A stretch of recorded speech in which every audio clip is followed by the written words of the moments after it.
Hi, and welcome to another episode of Dish It Out. I'm Doug Feek, coordinator of the hospitality programs at Mercer County Community College, and joining me is... I'm Frank Benowitz, and I'm here to eat. And he's in luck today because we have an outstanding show for you today. We're going to make some delicious dishes for you, including a seafood trio and some pan-seared pork chops with an amazing rub on them. And you're going to like what you see, so stick around to Dish It Out. Maybe there'll be some food left for you.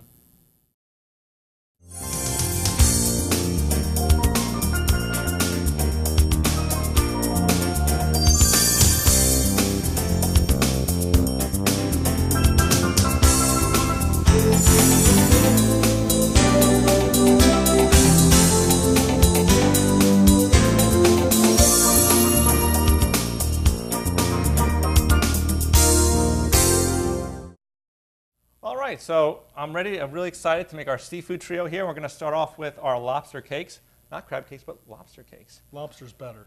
I'm with you all the way. And our lobster was actually fabricated right here by one of our meat fabrication classes where they do meat, poultry, and fish fabrication. And we can see we've got a nice, beautiful lobster here. You said fabricated, but it looks real to me. Yeah. They made this up? Bump. Yeah, actually, this is done by our class, and they fabricated our salmon for us tonight and our pork chops for us. That's beautiful. We'll By the get to way, that. crab is also delicious as well. It is. This is freshly fabricated lobster. It doesn't get much better, right? Exactly. So we were starting off with a pound and a half of that stuff. But how's this all go together? Well, as you can see, we have our 4 eggs in there. So I didn't lay them myself. I was told that I can't say that this is sexy food. But this is actually our sexy seafood trio, is it not? Well, I'm just going to say I'm beating up eggs, and I'm going to try and not beat up anything else. All right, So we what's have next? some whole mayonnaise here. This isn't the one with olive oil. This isn't the fat-free. This is the full fat one. Obviously, people could use less, use more. All right, so that looks very unappetizing, so let's fix this. Yeah, we'll Not add very our funny. seasonings real quick. Okay. We have a little bit of Old Bay seasoning here. Little dried mustard. Okay. We like the dried, but obviously you could use fresh Dijon or something. A little of that, as you would say. What's this here sauce? What's this here sauce? Okay. A little Worcestershire. Let's add a little bit of little scallion, a little green onion Very good. that we have chopped up. That was really finely chopped, too. That'll give a little bit. And this is some red bell pepper that's small diced. Yum. But to get it really looking good, yes, this beautiful cold water Maine lobster that our fabrication class did for us. The last thing in there that we need is a little bit of filler. So we'll use pan crow. What else would you possibly use? You could use, matzo meal would work. Matzo meal. Yeah. Especially when you get it free at a lot of these supermarkets, people that don't keep kosher wonder what to do with it, although a lot of people like matzo meal. Absolutely. And we're not using a lot of filler. We're using maybe a half cup, obviously just enough till it binds. With these cakes, they hold together pretty well in that there's so much lobster in here, sometimes it almost wants to fall apart. So it is kind of delicate, so you want to be careful when you're putting this all together and cooking it. And that's usually why we like to let this chill a little bit. Keep it chill, your lobster cakes. All right, and we'll throw this. If you throw this in the refrigerator for about an hour, that should do the trick. Looking a lot better than that start off with the eggs It and is. mayo, right? It'll look even better when it's time to eat. Absolutely, that's my time. All right, so that's the base of our lobster cakes.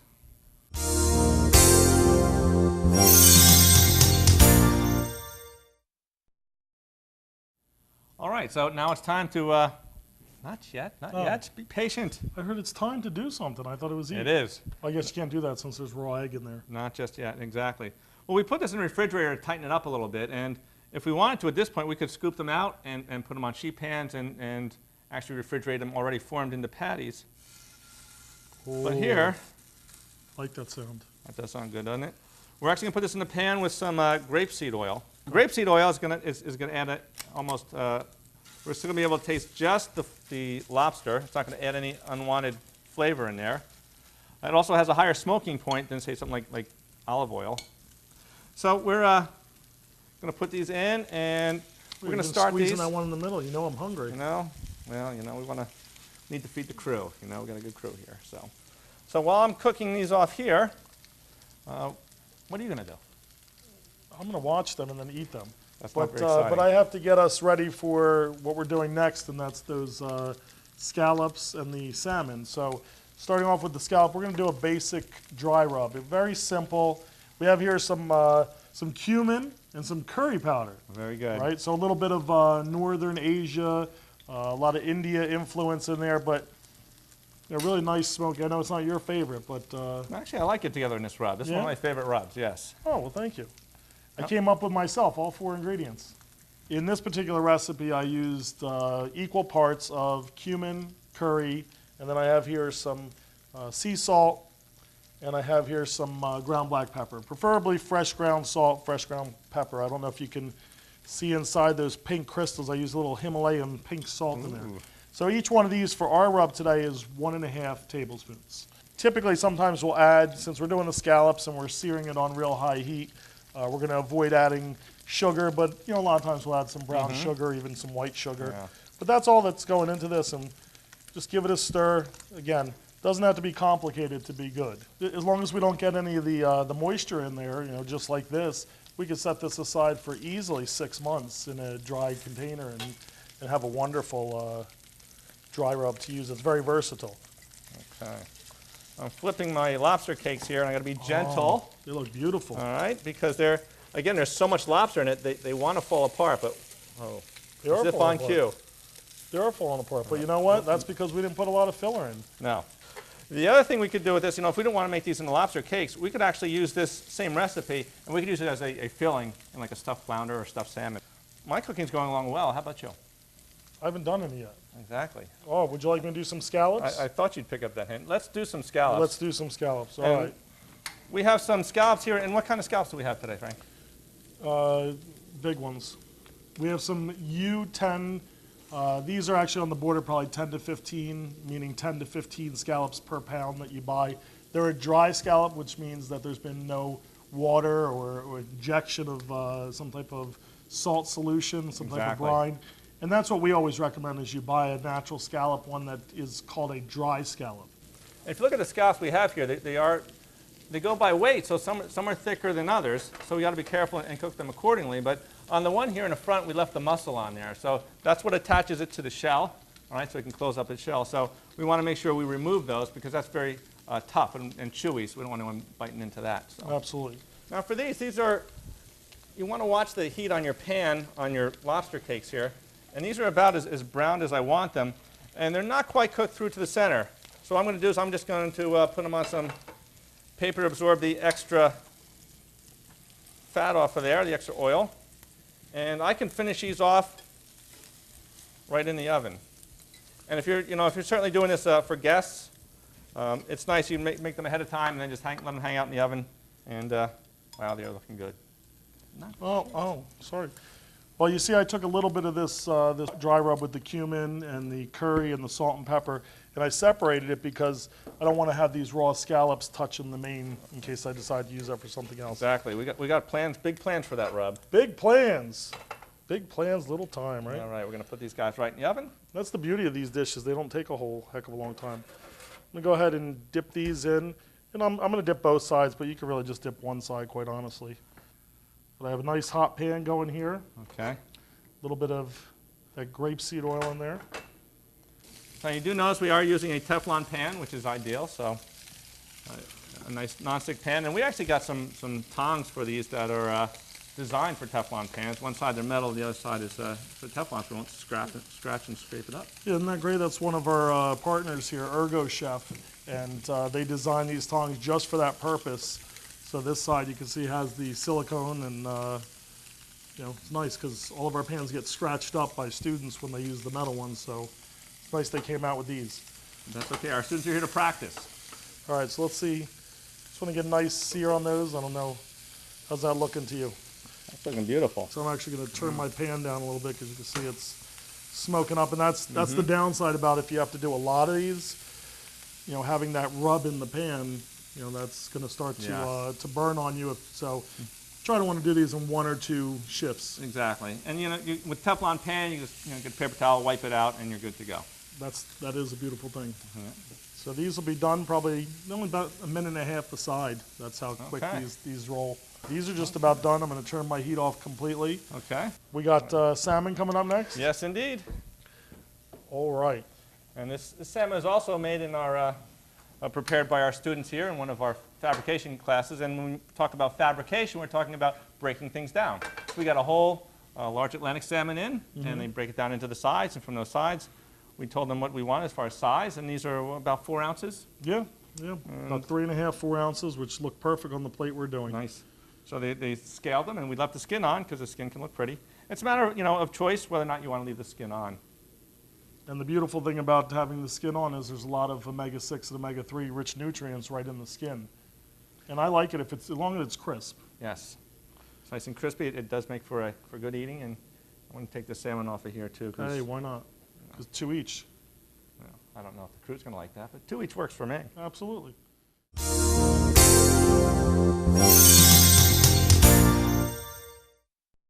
All right, so our scallops were looking good, so now it's time for the salmon. And, Yummy, yummy. we don't have to do a whole lot to the salmon. We just want to season it with a little salt and pepper and toss it in our pan. And I get the... You got the pepper mill Okay. set on course. No pun intended. There we go. Got some sea Some salt. nice sea salt. Nice We fine. tell our students, especially with a fine grind like this, kosher salt is typically what we use here. So it's much bigger flakes, so it's easier to see. But you always want that visual cue of how much you're putting on something. Plus, this is sea salt. I figured fish, sea salt. I get it. Very clever. Natural.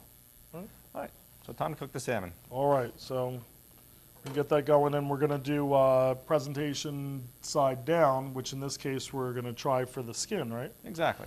So when you're cooking with seafood, the fish, the presentation side goes down in the pan first.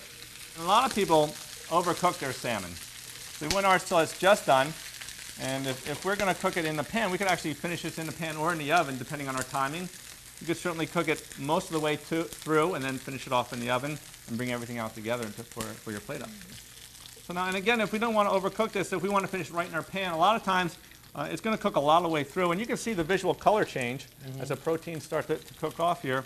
Actually, the protein strands actually kind of go from straight to they kind of move a little bit, so that's why we got our change in our color. And you can actually see just from turning it over for that 10 seconds how that color changed so quick from that hot pan. Exactly, that quick. So a lot of times if our pan's really hot and it's a thicker pan like this as opposed to a thin Teflon pan, when we flip it over, we can probably just shut off the heat and it's going to finish cooking just right on its own. Absolutely. All right, I think we got it. Oh, that's looking good. A little crisper for you there. That's it. Very nice indeed. There we go. So we have that presentation side. I don't like it. I like to get it crisp, but not to the point where the color changes to black on there. Because I like to have a little contrast. That's why I like to keep it so it's not completely done. And turn this pan off just like you had suggested, because you can see there's so much heat there. It almost looks like a smoke bomb's been put down. Exactly. I mean, if we were home, the smoke detector would be going off. Not that we're burning anything, it's just there's just so much heat there. Yes. So. And if we were home, you'd be cooking over here and I'd be sitting at the table waiting. So you think. Now we're going to make a honey chipotle sauce to go with that. So Absolutely. we're going to put that together next.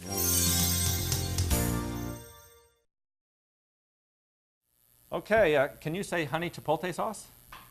Honey chipotle. It was rhetorical. Oh.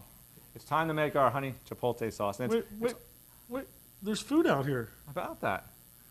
If you wouldn't interrupt me so much, we could get to it. Oh, sorry. So this is almost as complicated as the rub we made earlier. It goes together pretty easily, actually. We have 8 ounces of butter here. We melted in the microwave. So it's okay to use the microwave for some things. Absolutely. All right, so we're going to add some honey to this. We have about a half cup of honey. Oh, Jersey honey too. You know, Jersey we goodness. love to use our local farms here. Honey, butter.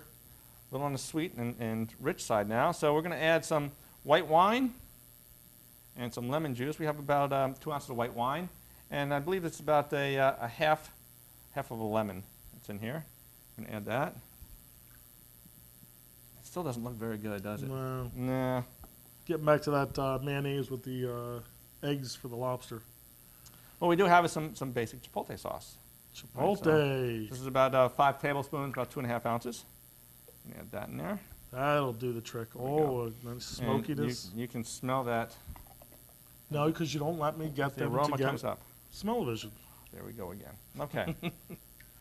So this is real nice, and you can make this up ahead of time, and this will hold fine in your refrigerator for a while. But you're going to have to make sure that you let it warm up so the butter melts. If you're Absolutely. going to use it again.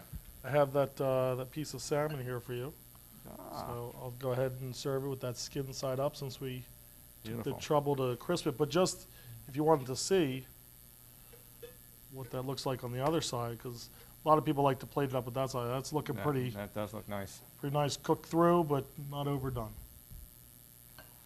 All right, before we get too carried away here, Oh, let's finish our plate up here. Now, we roasted off some vegetables, some patty pan squash and baby zucchini, some beets. So, Frank, if you could get those, absolutely. we'll finish our plate up here. Now, what we're going to do to, people eat with their eyes, we want to start to make this look pretty. So we're going to use a pastry brush here, and we're going to brush some of this nice sauce right on our fish. You can put as much or as little as this on there as you would like. Okay. They're pretty. They are nice. You know, and beets, when they roast up, they get nice and sweet. I'm not typically a big fan of beets, but this is about the only way I'll eat them. Yeah, same with me. If you roast them, just a little olive oil, salt, and pepper. Again, All doesn't you have to be need. complicated. That's the best part about this whole dish. It's so good, but it's so easy to prepare. You know? And these baby vegetables, I mean, they're younger vegetables, so they have higher sugar content, so they're nice and sweet. So it's a real nice combination. It looks pretty. We just have to finish up our garnish, and we'll be ready to eat that. But not yet. Oh, Next up, we're going to cook off some pork. We're going to pan sear. We're going to use some more of our dry rub, so stick around.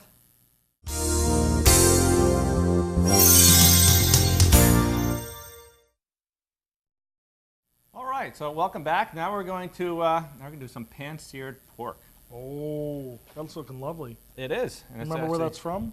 from one of our local farms. Cherry Grove Farm. Beautiful, way-fed pork. You know, and we fabricated. We broke down an entire hog here from them. So, right. So we're going to utilize our rub, and we're just going to add to it, make it a little different, and use it for our pork chops. We still have that cumin and curry and salt and pepper from before. So as you can see, same exact rub. All we're gonna do is add a little bit of Italian seasoning to it, and as I mentioned before, you know, hey, little brown sugar. Now, every chef thinks that the way they do things is better than the next chef. And when I made this at home, this was good, but I added some smoked paprika. Ooh. And that kind of, you know, did it for me. See, I'm subtracting the grapeseed oil because I don't like spending that kind of money on oil. So good old-fashioned canola oil is going to work for this one. Oh, that makes sense. Another high test, high smoke point oil, right? Exactly. Would you like me to sprinkle a little bit on there? Sprinkle away. Okay, we just want to give a little pat, make sure it stays on there. How about a little Susan? Pat's the only one acceptable. That's it today. So let's do both sides on these, please. See, we don't even need to do a vegetable today. I'm so corny. Or are we going to skip No. the starch because of that? Not often I'm left speechless, but sometimes I just run out of things to say. All right, we'll flip the other side there. And right. I'm going to put this in our pan, which is nice and warm. Oh, that's sounding good. I like that sound. Looks like we got room for another chop in here. So, Now, you're going to finish these in the pan or are you going to finish them in the oven? well, today I think we're going to finish them in the oven because I'm going to do something a little bit different. Plus, I'm not sure if that rub will be so friendly in the pan, especially with the brown sugar addition, right? Well, that's the thing. Yeah, the brown sugar. If the heat gets too hot, that sugar is going to really burn and impart a bitter flavor.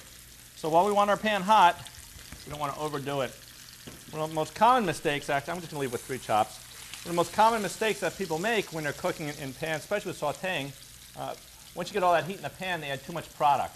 Cools down the pan, and then all the moisture that's in this case, our pork chops, is going to find its way out into the oil and give us a dry product, and it's not going to sear anymore. It's going to simmer.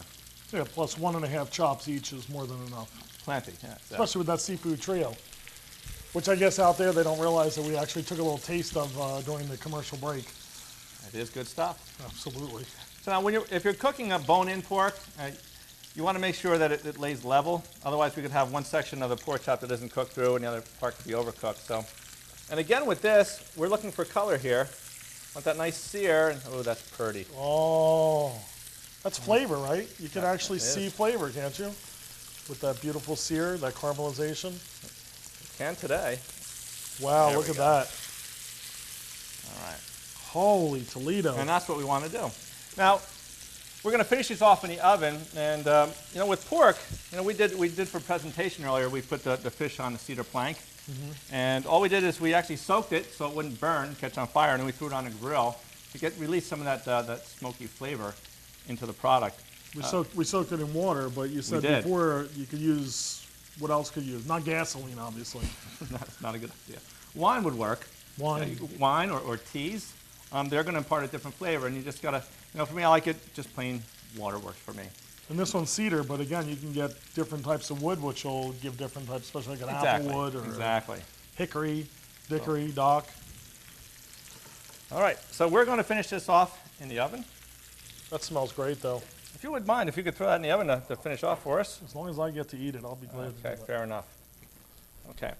So while our pork is finishing off there, you can see that we didn't get anything burned in here, which is good. We don't want anything to burn. I'm going to turn the heat up a little bit. We're actually going to make a sauce in here. So you can see I try not to use too much oil in there. I got a little excess in here, so I'm just going to dump it out.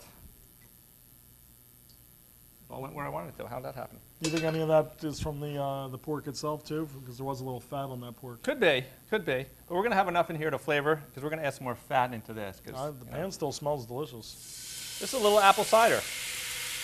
All right, and this is going to release what we call the fond, all the I good loved drippings him. and not the fonds, the fond. Hey, Richie! You know? Oh, the fond. Oh, releasing the fond, right? Exactly. You're deglazing the pan and releasing the fond. We could add as much cider if we want. We want to reduce it down to almost like a glaze, because we want the flavor from that. But now what we're going to do is, our pan is actually too hot, because we're actually going to make a butter sauce with this. So I have some cold diced up butter, and we're going to add it in here. But if I add it in here now, this is an emulsion, this butter, so we add it in there now, it's just going to separate and become a greasy mess, and that's not what we want.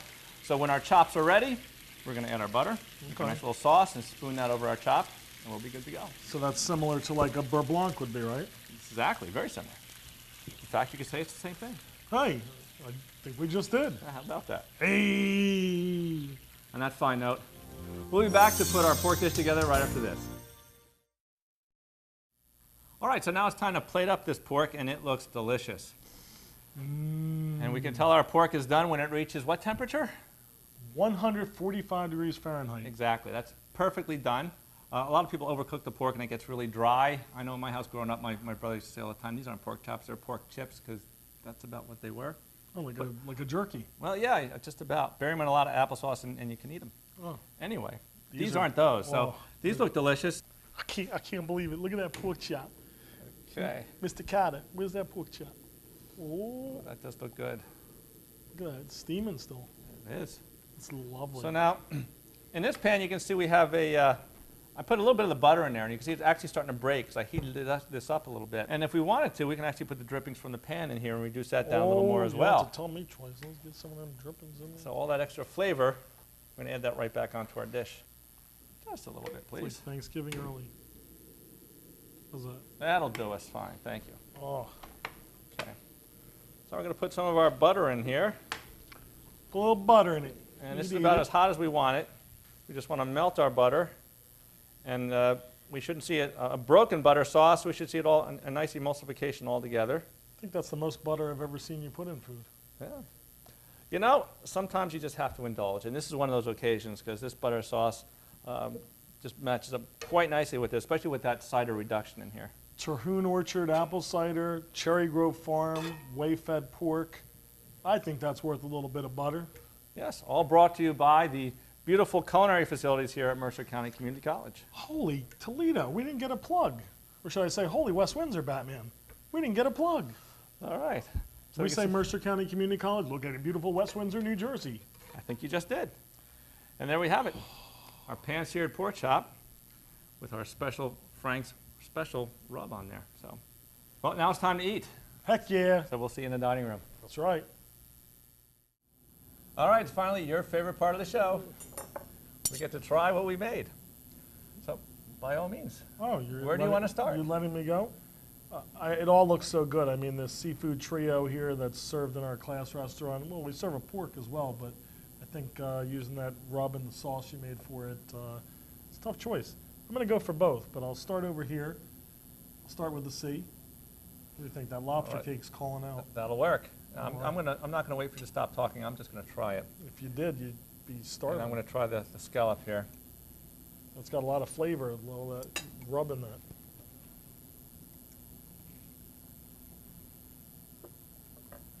I have to say, it's a beautiful thing. Rub on it is just nice. The seasoning is wonderful. Scallop's cooked just as it should be. And that chipotle honey, just nice on top of that glaze. Again, doesn't have to be complicated to be good. And if you want to learn how to make these type of dishes, you're welcome to join us here at our beautiful facilities here at the Culinary Center at Mercer County Community College. And if you don't want to join us, well, shame on you, because you can still join us to come to one of our student-operated restaurants and enjoy us for a meal of value that is unbelievable. Plus, we have non-credit classes. You come in, learn how to make sushi or cakes or something else, but recommend us for our credit and non-credit classes to everyone you know. ccc.edu/HRIM. Hope to see you there, and thanks for joining us here today on Dish It Out. We'll see you next time.